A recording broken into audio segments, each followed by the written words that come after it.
నమస్తే. మనం చూస్తూనే ఉన్నాం కదా, ఇప్పుడు వర్షాలు ముంచెత్తుతున్నాయి. వాతావరణంలో అకస్మాత్తుగా వచ్చే ఈ మార్పులు, హఠాత్తుగా ముంచే వర్షాలు, తుఫాన్ల హెచ్చరికల వెనుక అసలు సైన్స్ ఏంటి? ఏదో ఉంది. తరచూ వార్తల్లో వినే అల్పపీడనం అంటే ఏంటి? అది వాయుగుండంగా ఎలా మారుతుంది? అసలు సముద్రం లోపల ఏం జరిగితే ఇవన్నీ జరుగుతాయి? దీనికి సంబంధించి ప్రతి ఒక్కరూ తెలుసుకోవాల్సిందే కదా. మరి ఇలాంటి ఆసక్తికరమైన సమాచారాన్ని మీకు ఎప్పటికప్పుడు అందించే ప్లాట్ఫామే మన పొలిటికోస్. మరి ఈరోజు మన పొలిటికోస్ స్పెషల్ స్టోరీలో ఈ విషయాన్ని తెలుసుకుందాం.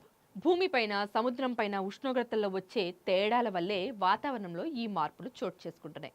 సముద్రం మట్టం వద్ద నీటి ఉష్ణోగ్రత పెరిగినప్పుడు అక్కడ ఉన్నటువంటి గాలి వేడెక్కి తేలికగా మారి వేగంగా పైకి వ్యాపిస్తుందన్నమాట. ఒక్క ప్రాంతంలో ఉన్న గాలి అలా పైకి వెళ్ళిపోగానే అక్కడ ఖాళీ అయిపోతుంది కదా.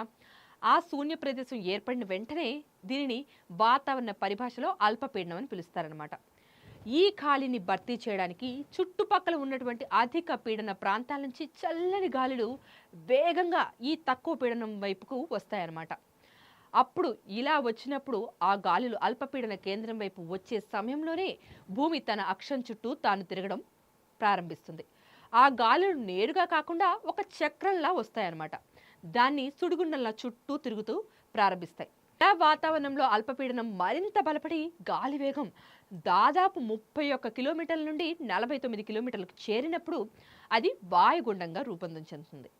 ఇంకా వివరంగా చెప్పాలంటే అల్పపీడనం అనేది తుఫాను రూపకల్పనకు పడే మొదటి పునాది అయితే, అందులో గాలి వేగం పెరిగి తీవ్ర రూపం దాల్చే తదుపరి దశే వాయుగుండం అన్నమాట. ఈ ప్రక్రియ మొత్తంలో కూడా సముద్రాలు ఒక రకంగా ఇంధన కేంద్రాలుగా పనిచేస్తున్నాయి. సముద్ర ఉపరితల నీటి ఉష్ణోగ్రత 26.5 డిగ్రీల సెల్సియస్ కంటే ఎక్కువగా ఉన్నప్పుడు మాత్రమే ఇవి ఏర్పడడానికి అనుకూల వాతావరణం ఏర్పడుతుంది. సముద్రం నుండి నిరంతరం పైకి లేచే తేమతో కూడినటువంటి వేడి ఆవిరి ఈ వ్యవస్థకు కావలసినటువంటి శక్తిని అందజేస్తుంది. సముద్రం ఎంత వేడిగా ఉంటే అల్పపీడనం అంత వేగంగా వాయుగుండంగా, ఆపై తీవ్ర వాయుగుండంగా మారి శక్తివంతమైన తుఫానుగా మారే ప్రమాదం కూడా ఉంటుంది. దీన్నే సైక్లోన్ అని కూడా పిలుస్తాం మనం. ఇక వీటి ప్రభావం విషయానికి వచ్చినట్టయితే, కేవలం అల్పపీడనం ఉన్నప్పుడు ఆకాశం మేఘావృతమై అక్కడక్కడ తేలికపాటి చిరుజల్లుల నుండి మోస్తరు వర్షాలు కూడా పడతాయి. కానీ అది వాయుగుండంగా మారినప్పుడు మాత్రం గాలి వేగం విపరీతంగా పెరిగి ఈదురుగాళ్లతో కూడిన భారీ వర్షాలు కూడా కురుస్తాయి. ఇది తీరం దాటే సమయంలో సముద్రం తీవ్రంగా అలజడికి గురై ఎగిసిపడే పెద్ద అలలు, వరదలు, చెట్లు మరియు విద్యుత్ స్తంభాలు కూలిపోవడం వంటి వినాశనానికి కారణమవుతాయి.